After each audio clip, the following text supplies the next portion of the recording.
Welcome to the People Strategy Forum podcast. We're a show that guides leaders on how to elevate the workplace. We believe that people are at the heart of successful organizations, and a team member's well-being, their career development, it's all essential to a happy and highly productive workforce.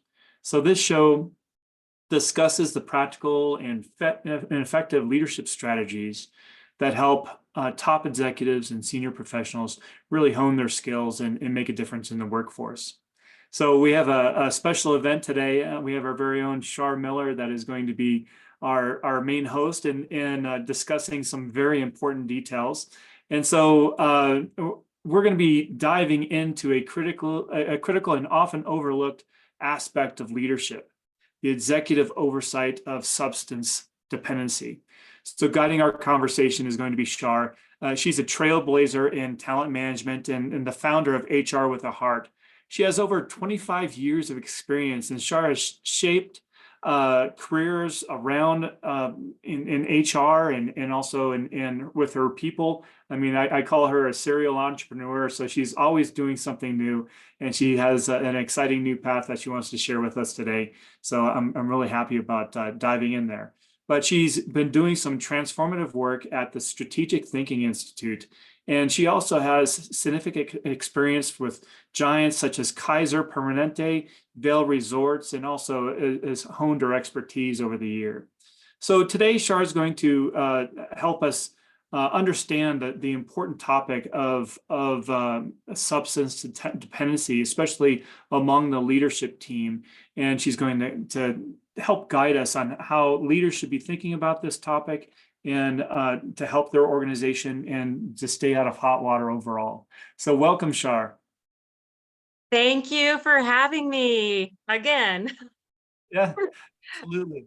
So Shar, and I know that you're no stranger to the People Strategy Forum. I mean, you've helped shape this podcast over the years. But one thing that I would like to do, just because I know that a lot of our listeners know you in a sense, from your time here. But let's dive in a little bit into the detail into your background and what really drove you to have a passion in this area to help leaders really become better individuals and leaders themselves. Thank you so much. I've worked in corporate for, I'm not going to go over my CV today, but I definitely have a strong HR talent management strategy background.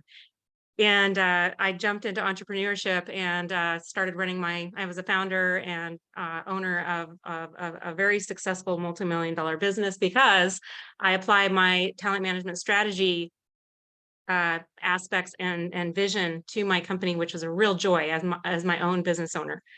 And also doing, HR consulting, and also very thrilled to be working with CompTeam along the way. So I've been doing that, for the last four years or so.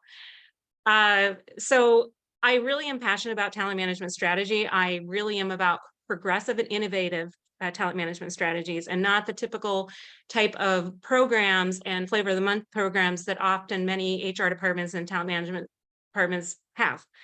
And I've been very interested in more provocative, different type of mindset. I'm actually looking at Disrupt HR as one of the groups that I might join here soon in the Denver area, for example. And I got really excited about this particular topic. I'd like to share with you a quick story of why. So it was probably a month ago, and I really was looking, by the way, I do live in Puerto Vallarta, by the way. I live part-time in Puerto Vallarta and part-time out of Denver. And people say, well, Shar, you probably are retired down there. No, I'm not retired. I'm actually trying to work down here. You're living the life.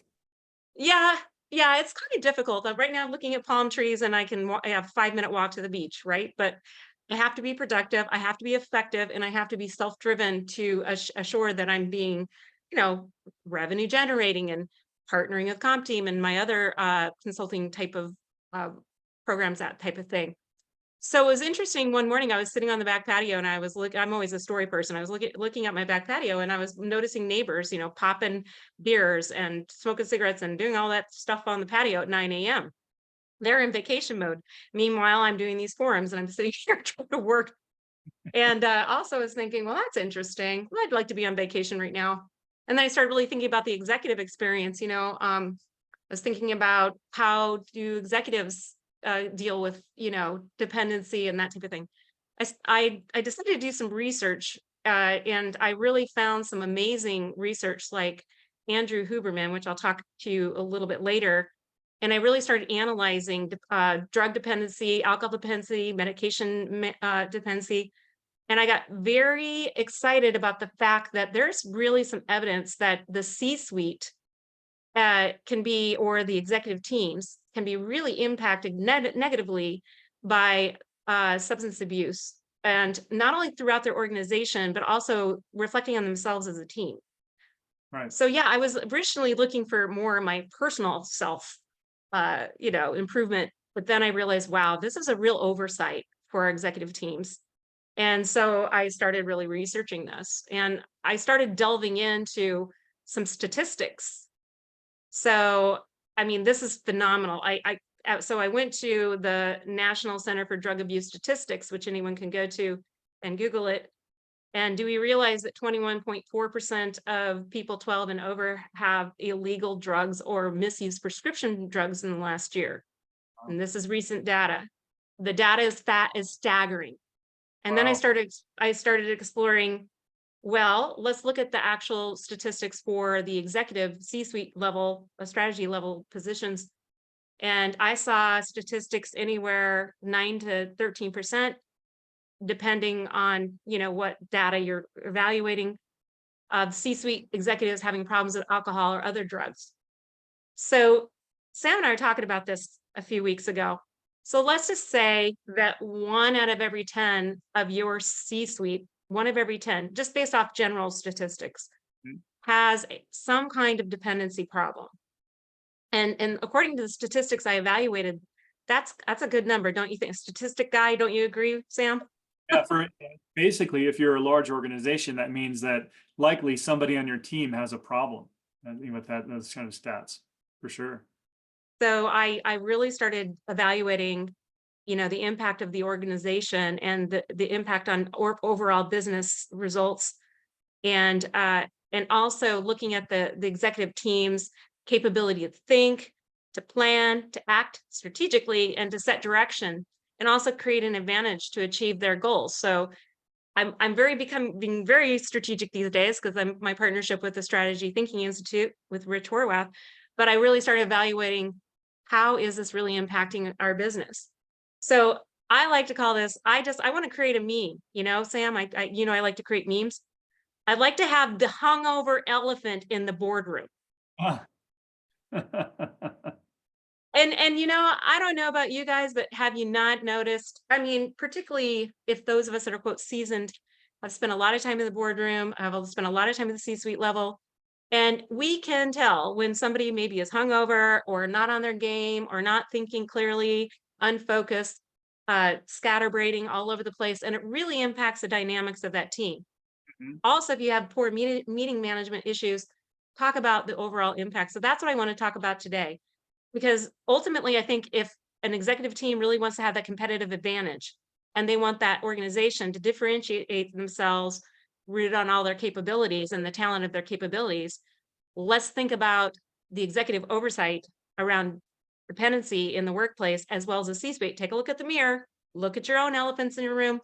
How is this really impacting your overall business? And how is that impacting your competitive edge out there in the marketplace? So I think this is a real huge topic. Yeah, and it can be, there can be a lot of things related to this. I mean, there's of course the illegal drug use that's, of course is bad, and there's can be prescription drugs that are prescribed due to certain medical issues that may be impacting performance without that executive's understanding, or they may need to be told, and so forth, and then just common ailments. I mean, we're all familiar with the COVID, the long COVID symptoms, right? That can Right. be challenging, and so there's things that can impact our mental performance on the job, and it's important to be inquisitive and go forward with a helpful attitude when addressing these issues. Would you agree, Shar? Absolutely. I think, this is kind of like it's hidden Yeah. because I'll be talking about stigma of addiction. Obviously our society has a huge stigma about stereotyping and discriminating against people that struggle with addiction and people of an executive level particularly. Mhm. Um, and I do believe that I think a real healthy thing to do for an executive team is to eyes wide open. Of course, there's HR, ADA, confidentiality matters with this topic. But I do think that there's effective strategies to really open up this discussion without targeting the elephant in the room, without targeting that individual or couple individuals in the room. And also, I want to say that addiction does not discriminate. You can be a high power executive in the C-suite, or you can be a bricklayer in Detroit. And this actually comes from Betty Ford, the nonprofit addiction center. But they talk about it. It does not discriminate, right, Sam? I mean, but sadly, I think executives really just want to cover that up. And also, I didn't know this term, and maybe I don't know if you've heard this term. Have you heard of the alcogenetic culture, Sam? No, I haven't. Alco Tell me. alcocentrism is a That's okay. interesting. Yes. So this is quite fascinating. So I don't know, Google this. It says alcocentrism is a collective personality that attributes whereby people center their attention on the actions of other people rather than themselves. It is a psychological dimension which corresponds to the general cultural dimension of collectivism. I'm picking on the United States, and I can do that because I'm in Mexico right now. Al Alcohol, drug dependency, and the pharmaceutical epidemic is seriously impacting our society. As we all know, and I don't need to preach to the choir here, everything's based around drinking, every single thing we know, every event, weddings, not everyone, but a majority, right? And statistics glaringly show that. And when we talk about the competitive advantage of even our overall country, which I'm not going to be political, why are we not addressing allocentrism society as a society? But I can tell you companies can do that. Yep, for sure. So I just thought, I mean, it's fascinating. I'm, me and this fascination, I'm just like, wow, I didn't even know that term existed. But I will say that certain generations that are not mine, there is a real movement about reducing substance abuse dependency and becoming clear-minded and clear-focused and focused on driving that. I'm going to do some more research on this. I think it's a real turnoff to our employees, particularly newer employees that see an executive team that is not on their game, that is not strategic, that is not focused. Well, And quite, would I'm you glad agree? that, Shar. But one thing you brought up, media and things that are shown on TV and so forth, and we're still seeing a lot of abuse, substance abuse on just in regular programs. I mean, I don't know how many movies I've looked at in the past, new movies in the past few weeks that have drug abuse, marijuana, heavy alcohol usage. And so this is something that is still seems to be mainstream in media overall. But you're saying that you're seeing a new movement of people really bringing awareness to substance abuse and trying to curb that, and especially in business. Well, I know this is not an official resource, but when you go out on YouTube, when I was looking at Andrew Huberman, and I have what his background is here. I'll explain it in a second. But yes, I would say that there is without data 100% substantiating, there is a real movement where people are starting to realize that this is really impacting your ability to succeed and to get ahead. And obviously I can go into all the issues that some of our younger generation is facing with housing and ability to climb the career ladder. And if you're constantly hungover or dependent on substances, that will really impact you. So yes, I do believe that this is a movement. And I think that our more seasoned executives or even newer executives really need to be aware of that. When we're talking about attracting and retaining the very best talent, that you need to be aware of the reputation you have as a C-suite. Mhm. And I mean, I want to give a quick story. Back in one of, I won't tell you which organization I worked with, but I used to go to a lot of strategic offsites with the top 300 leaders of the system. And I remember my boss, which is about 2 levels above me, would get his favorites in the HR team and drink scotch and cigars. Yeah. And I wasn't invited to those happy hours. I don't know why. Maybe because I was a mother and I don't know. But I mean, it was kind of like high school. I was like, well, I'm not cool. I don't drink scotch and cigars. I wouldn't mind trying that, but you know what I'm saying? So I felt very much excluded. So the point is that even in my 30s, I felt the negative effect of not being socially accepted in that dynamic. Yeah. Correct? Mhm. So yes, I do think there's a major momentum going on in that area. Yeah, and I think there's also when you're bringing up that past experience you have is I think that's where some leaders have gone wrong with having alcohol and different things like that on in certain events is that it seems to encourage certain behaviors and potentially exclude others from being involved in some situations like that. So it's and Yep. it's not just limited to business or the C-suite, but our children are facing the same types of situations. That Correct. peer pressure, right? Yeah, I mean, I need to set the example for our children and our youth and also our employees. Now, I don't want to come across as Mary Poppins or whatever you want to call me, because I too like to have a glass of wine. I do like to have the social hour, with my colleagues. I don't say that I would not support that. However, why not have some mocktails or some, something that's not so focused on drugs and alcohol, I think social things are good, but let's maintain those and make sure that they are respective of other people's beliefs and the fact that some people don't drink and don't smoke and do all those things, because Yeah. you're really ostracizing a segment of your employee population when you do. Mhm. Right. And so, what are the ways that leaders should uh, be moving forward with being more aware of potential substance dependency, addiction among our people, and what is the best way forward here? Well, I do definitely believe that acting as the role model and the influencer of the organization, because we are the compelling force that affects others and our actions and our behaviors and our opinions of others. And, obviously, I think executives, one, being aware. Now, as we know, HR typically offers things like EAP programs. We talk about, the substance abuse policies, if there's reasonable suspicion of somebody being drunk or under the influence at work.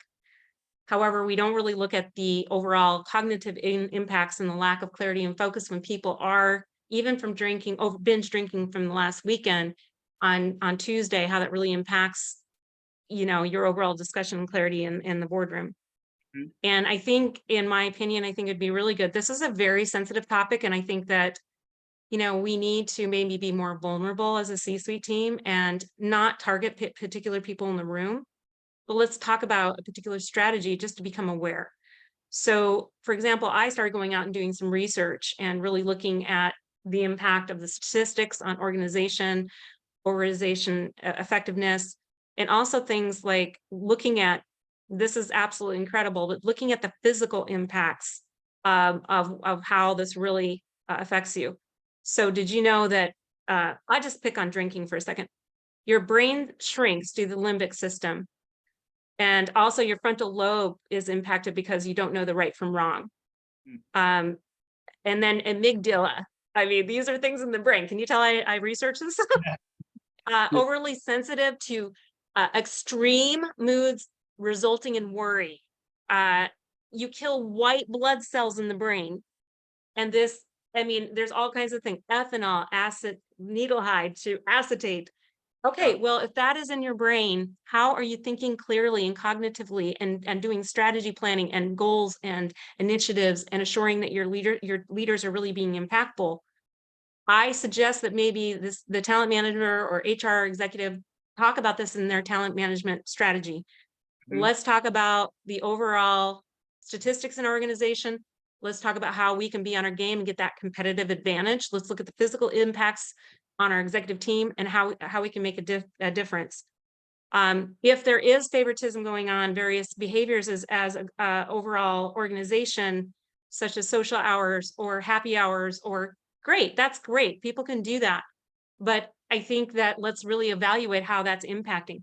You remember the holiday parties, right? Not you, but the holiday parties where, drunken Ralph was, or whoever, Yeah. standing on the table, it's kind of like a Seinfeld episode, but the Elaine dance. Um, but But you're go saying ahead. it's important for leaders to make sure that when they're having those events, that Yes.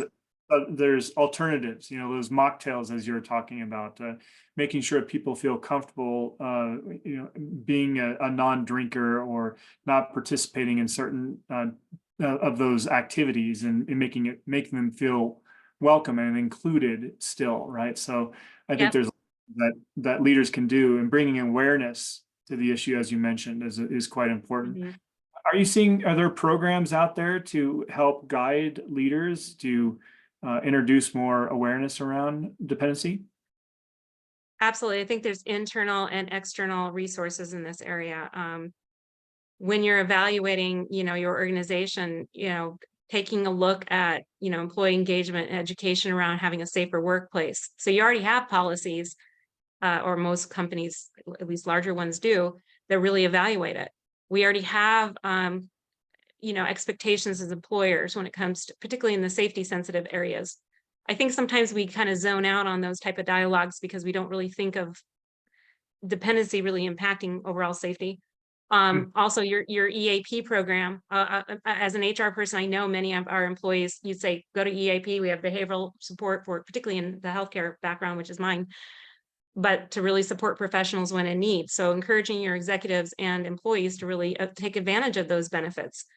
And then also looking at your overall benefit programs that really support dependency, and encouraging people to utilize those resources without the stigma, without the negativity of, if somebody does need to go out into a rehab program or take some mental health time off, that we don't stigmatize them and also penalize them if like an executive or a professional go out and take a hiatus for a couple months and then come back. Um, Opening up that trust and safety and dialogue, again, without impacting confidentiality, but I think it's important to talk about that. Also really looking at your return to work programs and really evaluating how that is. It clear? Is it defined? Is it openly discussed? Also, yes, I've done some research. I have found various, I'm not advertising, but yes, there are actual executive C-level um, rehab facilities. Now, granted, they're probably a little more cush than your typical rehab facilities, um, but really looking at that resource and being open-minded to be able to see that.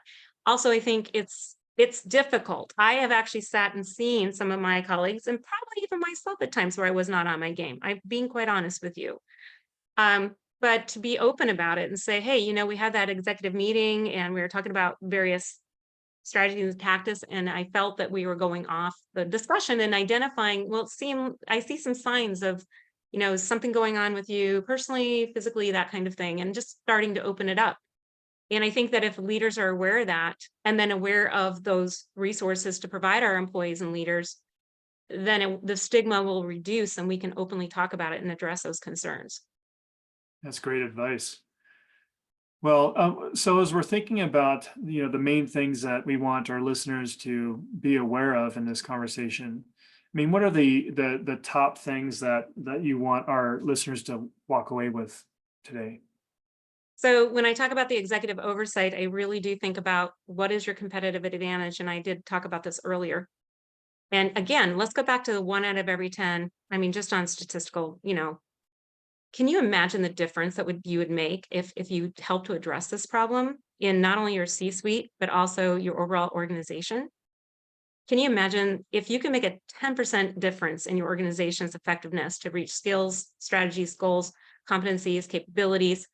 If you were able to take that edge up in the marketplace, what that could do for your overall bottom line and your overall return on investment with your talent and your teams. I mean, I was actually taking a look at, I mean, I'm not a statistic person, but I've actually looked at some, according to the National Safety Council, and the cost and overall impact to an organization of the executive, administrative, management, and finance sectors of organizations. Turnover costs, if those with dependency issues per person impacts about $7,629. Absenteeism cost is over $4,281. Healthcare costs over $1,000 whatever. And so it's about $15,000 per individual. And that's just on your C-suite. I mean, if you take a look at your entire organization and do some analysis, I mean, you understand that, Sam, this is a real cost impact to the organization. Right. And I think that this is an oversight. I think that oftentimes we sit in these meetings, we fire drill, we have a tendency to be very tactical and look at our daily activities. And I think that oftentimes, since I am working with the Strategy Thinking Institute now as a strategy skills consultant, I've been through all their training and delightful resources. I'll tell you that if we're not thinking strategically, and we're not making strategy as part of our daily discussion and weekly discussion, and we only have a strategy plan that happens once a year, I think that's a problem because it's not on top of mind. I think upscaling your skill set in that area, and I think that the alcohol and drug and even the medication dependency is really impacting our overall ability to succeed. So I think that if we have that self-awareness, in addition, I just make one other comment. As a personal entrepreneur and a business owner, look at the fact that you're the CEO and founder of your company. How are you going to succeed as a consultant, as a small business owner, as a small startup, if you have an issue with these types of things? If you're working to numb yourself and not address your own personal issues, I think it's helpful for you to take a look at yourself and think about, how can I improve my game? Sure. And I mean, so to all those business people out on LinkedIn and everything, I'm going to be really vocal more recently, not necessarily on this topic, but how do you improve your overall performance, and how do you drive results and change your behavior so that you can positively impact and influence others to do the same? Yeah, thank you for that, Shar. I mean, you know, as a leader and an owner of my own business, and just kind of growing as a professional through my years. You know, when I was younger, you know, you can get away with more. You know, it's like your body can easily recuperate, and you can get away with a lot. You know, and your brain is at the top of its game, right?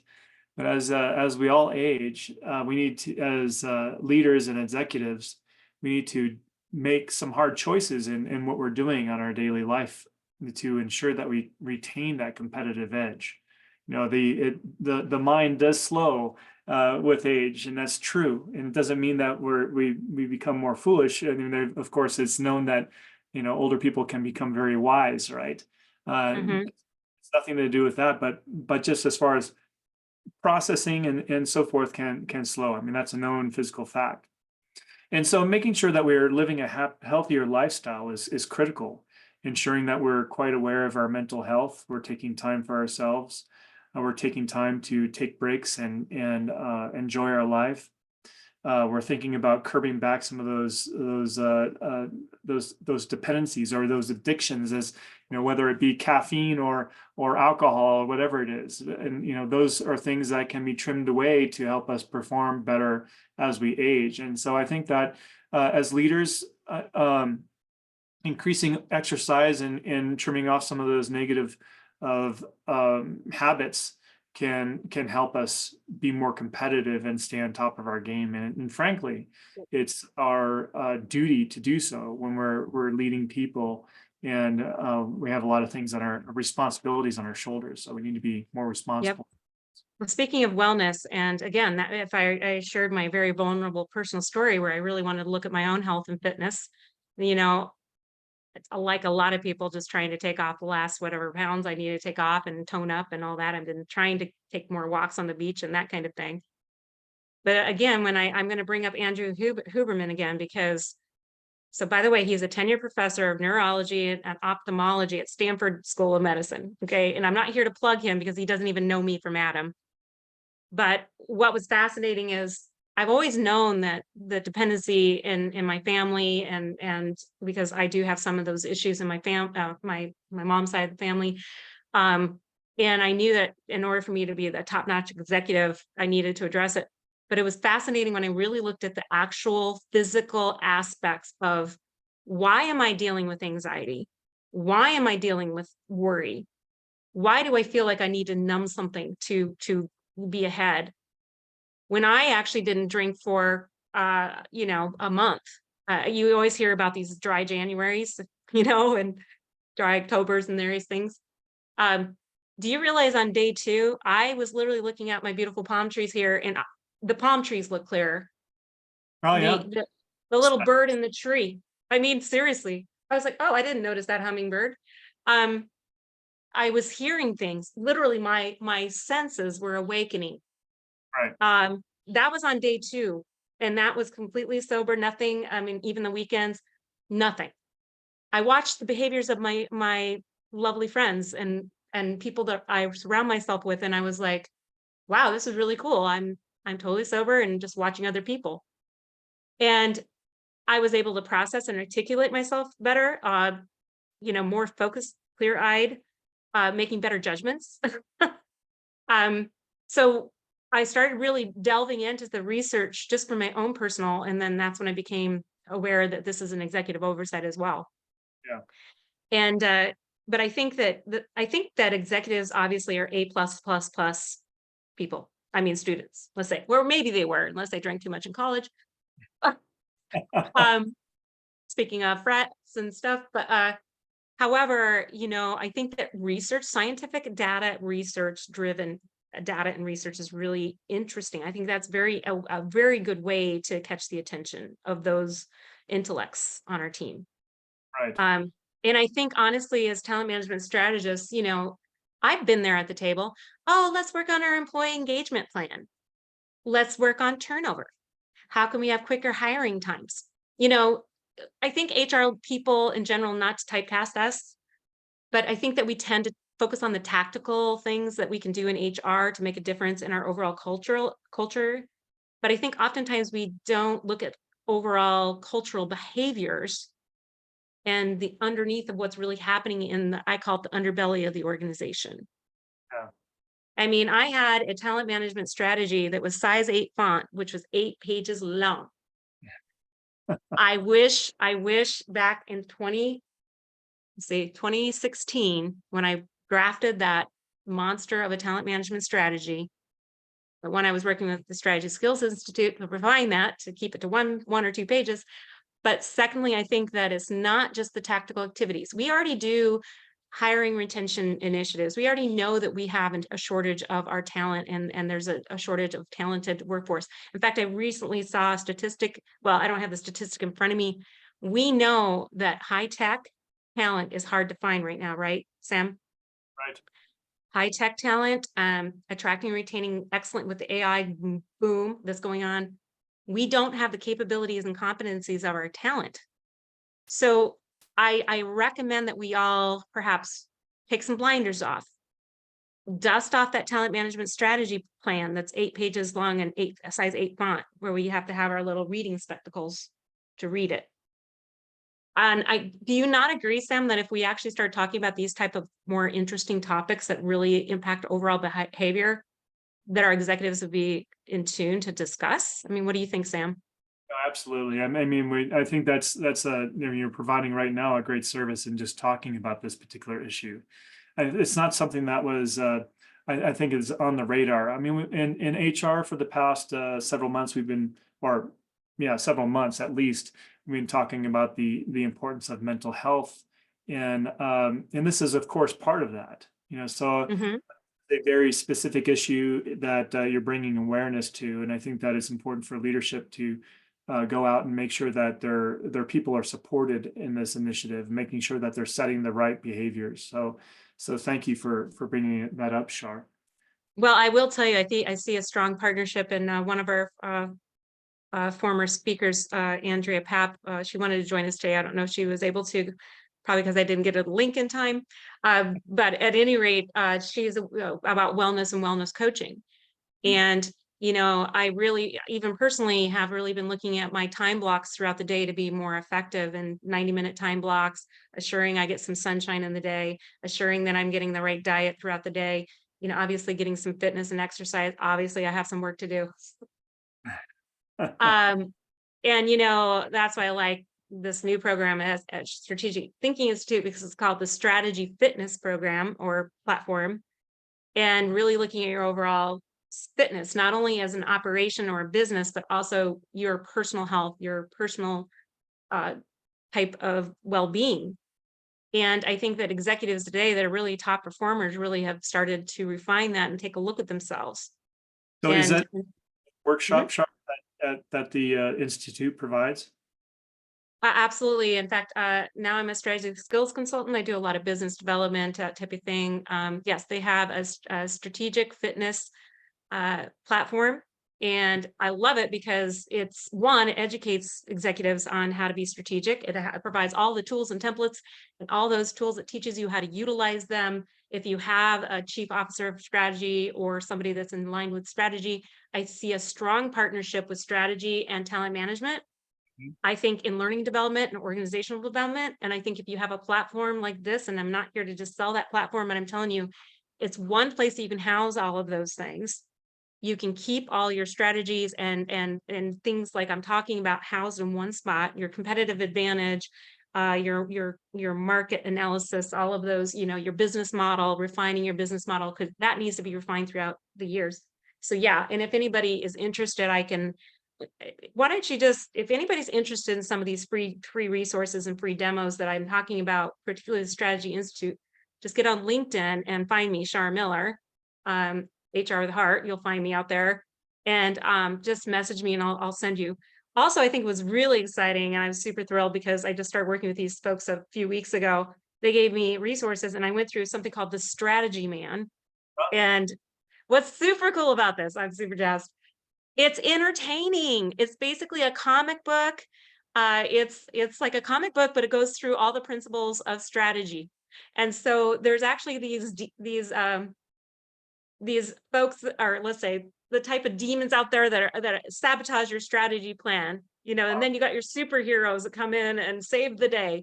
But what's super cool about it is, again, I don't think it's a generational thing, because I'm 53, to age myself, and I found it super fun and exciting. I just was looking at this like, super cool. Now I'm strategy woman. Yeah. I'm superpowered. So is this learning resource? Is it is it I guess a video course, or what is it? Oh yeah. It's so particularly on Strategy Man and the Strategic Fitness System.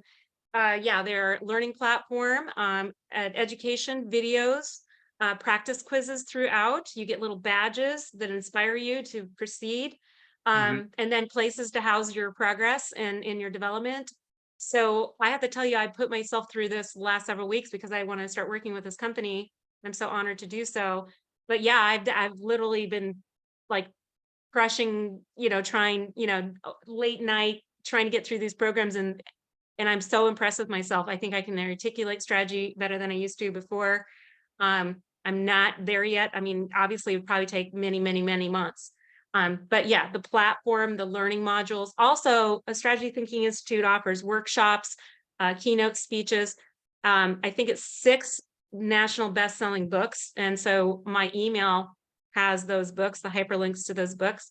And then if anybody would like free chapters on those books, maybe a free demo, any of those types of things, or just a one-on-one with me, I'd be happy to discuss with you, particularly in my expertise, talent management strategy, in partnership with CompTeam.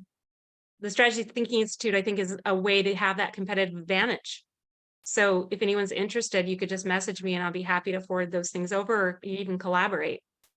Perfect.